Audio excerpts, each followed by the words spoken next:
Hello বন্ধুরা, কেমন আছো তোমরা সবাই? আশা করি অনেক অনেক ভালোই আছো।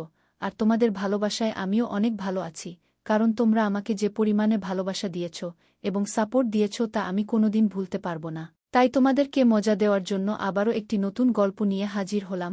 গল্পটি শোনার মতো, আশা করি তোমাদের দাঁড়িয়ে যাবে এবং তোমরা হাতের কাজ করতে সবাই হেডফোন নিয়ে বসে যাও।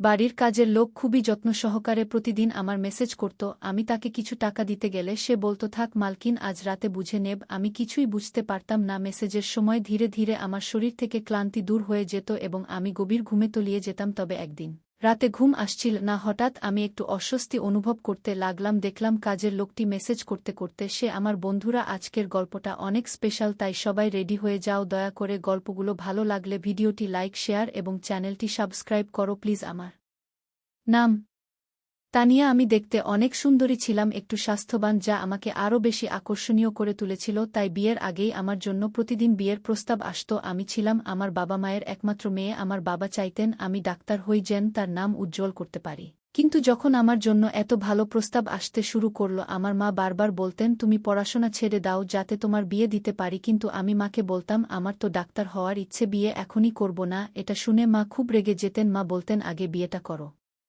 পরে ডাক্তারি করবে। কিন্তু আমার বাবা কোনোভাবেই রাজি হতেন না। তাই একদিন মা একটি তান্ত্রিকের কাছে গেলেন এবং বললেন, আমি মেয়ের বিয়ে দিতে চাই, কিন্তু তার বাবা রাজি হচ্ছে না, এমন কিছু দাও যাতে সে রাজি হয়। তান্ত্রিক মা এর থেকে 1,2,000 টাকা নিলেন এবং একটি তাবিজ দিলেন, যা পরে বাবা বিয়ের জন্য রাজি হয়ে গেলেন। এই প্রস্তাবটি ছিল বাবার এক বন্ধুর ছেলের পক্ষ থেকে। তারা বলেছিলেন, তোমার মেয়ে বিয়ের পরও পড়াশোনা চালিয়ে যেতে পারবে। এই কথা শুনে বাবা সম্মতি দিলেন এবং বিয়ের পর আমি শ্বশুরবাড়ি চলে গেলাম। আমার শ্বশুরবাড়ির লোকজন ছিল বেশ ধনী, তাই আমি ও আমার স্বামী আলাদা বাড়িতে থাকতাম। আমার স্বামী তার বাবার ব্যবসা দেখতেন, ফলে সকাল থেকে সন্ধ্যা পর্যন্ত ব্যস্ত থাকতেন। আমাদের বাড়িতে প্রচুর চাকর করছিল, যাদের মধ্যে একজন ধীরে ধীরে আমার আরও কাছাকাছি আসতে শুরু করল। একদিন আমাদের বাড়ির এক পুরনো কর্মচারী আমাকে বলল, আমি অনেকদিন ধরে এই বাড়িতে কাজ করছি, আপনার শ্বশুরবাড়ির লোকজন আমাকে পরিবারের মতোই বিবেচনা করেন। তার এই কথাটি শুনে আমিও তাকে বেশ গুরুত্ব দিতে শুরু করলাম। একদিন সে আমার ঘরে এলো, তখনও আমি বিছানায় শুয়েছিলাম। সে আমাকে বেশ ক্লান্ত দেখল এবং বলল, আপনি শুয়ে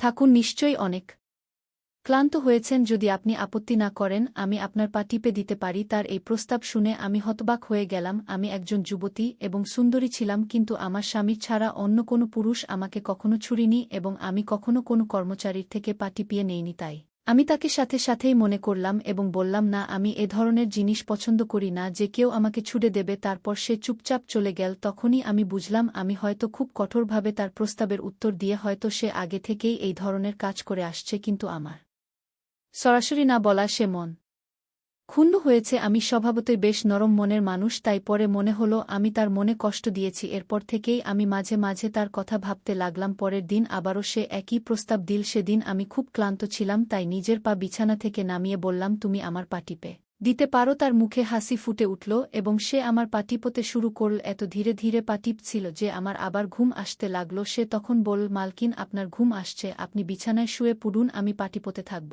আমি ক্লান্তির ঘোরে বিছানায় শুয়ে পড়লাম। সে তখন বিছানায় বসে আমার পা টিপতে লাগল। এরপর আমি আর কিছু মনে রাখতে পারিনি, কারণ আমি ঘুমিয়ে পড়েছিলাম। ঘুম থেকে উঠে দেখলাম সে তখনও আমার পা টিপছে। যখন দেখলাম সে এখনও আমার পা টিপছে, তার জন্য আমার মায়া হলো। আমি ব্যাগ খুলে কিছু টাকা বের করে তার হাতে দিলাম। সে লজ্জায় পড়ে বলল, মালকিন, আপনি আমাকে টাকা দিয়ে লজ্জিত করছেন, আমার বেতন ভালোই, এই টাকার প্রয়োজন নেই। আমি তাকে বললাম, এই টাকা তোমার পরিশ্রমের মূল্য, এটা তুমি নাও। সে আর কিছু না বলেই টাকা নিল এবং ঘর থেকে বেরিয়ে গেল। আমার স্বামী সাধারণত রাতের দিকে দেরি করে বাড়ি ফেরেন, তাই যাই আমি আবার তাকে ডেকে বললাম, তোমার মেসাজে আমার ঘুম খুব ভালো হয়, তাই যতক্ষণ না আমার স্বামী বাড়ি ফেরেন ততক্ষণ তুমি আমার ঘরেই থাকো। সম্ভবত টাকার লোভে সে আমার কথা শুনে খুশি হল এবং বলল, আমি তো আপনার এক সাধারণ চাকর, আপনি যা বলবেন আমি তাই করব। আমি আপনাকে পা টিপে দেব যাতে আপনার ক্লান্তি চলে যায় এবং আপনি শান্তিতে থাকেন, আর পায়ের ব্যথাও কমে যাবে। তারপর আমি বললাম, তোমার হাতে যেন জাদু আছে, তাই আমার সব ক্লান্তি দূর হয়ে যায়। একদিন সে আমাকে বলল, আপনার শাশুড়িও মাঝে মাঝে আমাকে দিয়ে মেসেজ করিয়ে নিতেন। এটা শুনে আমি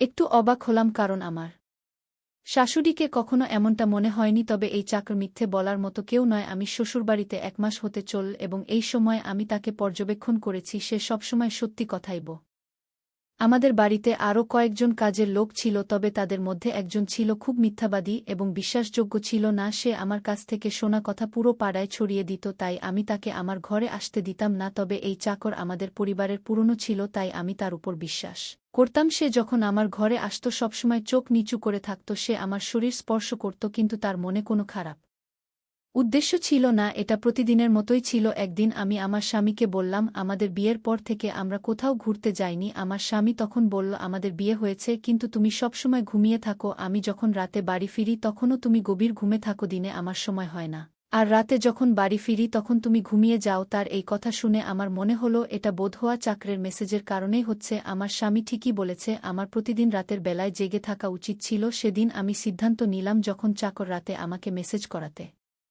বলবে আমি সরাসরি না বলবো, যাতে আমার ঘুম না আসে এবং আমি স্বামীর বাসায় আসা পর্যন্ত অপেক্ষা করতে পারি। সন্ধ্যা হলো, আমি ভালো করে স্নান করে নিজেকে সাজিয়ে তুললাম এবং নববধূর মতো বিছানায় বসলাম। কিছুক্ষণ পর কাজের ছেলেটা এলো এবং মেসেজ করার প্রস্তাব দিল, কিন্তু আমি সাফ না করে দিলাম। আমার উত্তর শুনে সে একটু হতাশ হয়ে ফিরে গেল। কিছুক্ষণ পর সে আবার এলো, এবার তার হাতে এক গ্লাস দুধ ছিল। আমি সেদিন কিছু খাইনি, তাই তাড়াতাড়ি দুধটা খেয়ে নিলাম এবং স্বামীর জন্য অপেক্ষা করতে লাগলাম। কিন্তু কিছুক্ষণের মধ্যেই আমি ঘুমিয়ে পড়লাম। সকালে যখন ঘুম ভাঙল, চাকর তৎক্ষণাৎ আমার ঘরে এসে বলল, মালকিন, আমি কি আপনার জন্য নাস্তা আনব? আমি স্বামীর বিছানার দিকে তাকালাম, সেটা ফাঁকা ছিল। চাকর বলল, মালিকের জরুরি কাজ ছিল, তাই তিনি নাস্তা করে চলে গেছেন। এটা শুনে আমার মেজাজ খারাপ হয়ে গেল। আমি সারারাত তার জন্য অপেক্ষা করেছিলাম, অথচ সে ভোরেই অফিসে চলে গেছে। আমি চাকরকে বললাম, আমার জন্য এক কাপ চা নিয়ে এসো। সে ঘর থেকে বেরিয়ে যাওয়ার পর আমি হঠাৎ নিজের শরীরের দিকে তাকিয়ে অবাক হয়ে গেলাম। রাতে আমি নববধূর পোশাক পরেছিলাম, কিন্তু এখন আমার শরীরে অন্য পোশাক। তবে আমার গায়ে গহনা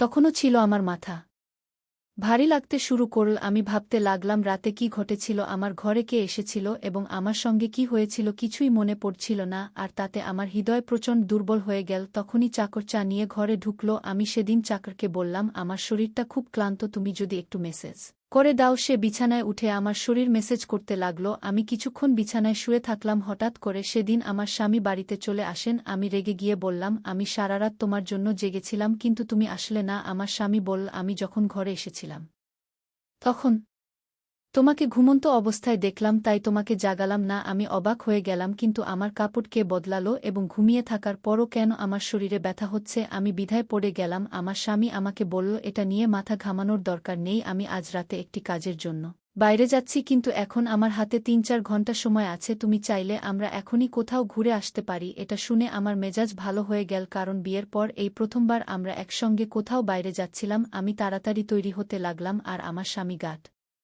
ইতে বসে অপেক্ষা করতে লাগলাম। সেই সময় চাকর আমার ঘরে এসে বলল, মালকিন, আপনি কি কোথাও যাচ্ছেন? আমি বললাম, হ্যাঁ। তবে তুমি কেন জানতে চাইছ? সে উত্তর দিল, আমি তো আপনার সেবক, তাই আপনাকে শুধু বলব যে বাইরে গেলে আপনার শরীর আরও ক্লান্ত হয়ে যাবে। এটা শুনে আমার খুব রাগ হলো। আমি বললাম, তুমি আমার চাকর স্বামী হওয়ার চেষ্টা করো না। এরপর আমি বাইরে চলে গেলাম, জানি না কেন, কিন্তু তার কথায় আমি খুব বিরক্ত হয়ে গেলাম এবং তাকে বেশ কঠিন কিছু কথা বলে দিলাম। সে বুঝে গেল যে তার জায়গা কোথায়। বাড়ি ফিরে আসার পর দেখি চাকর আমার সামনে আসেনি।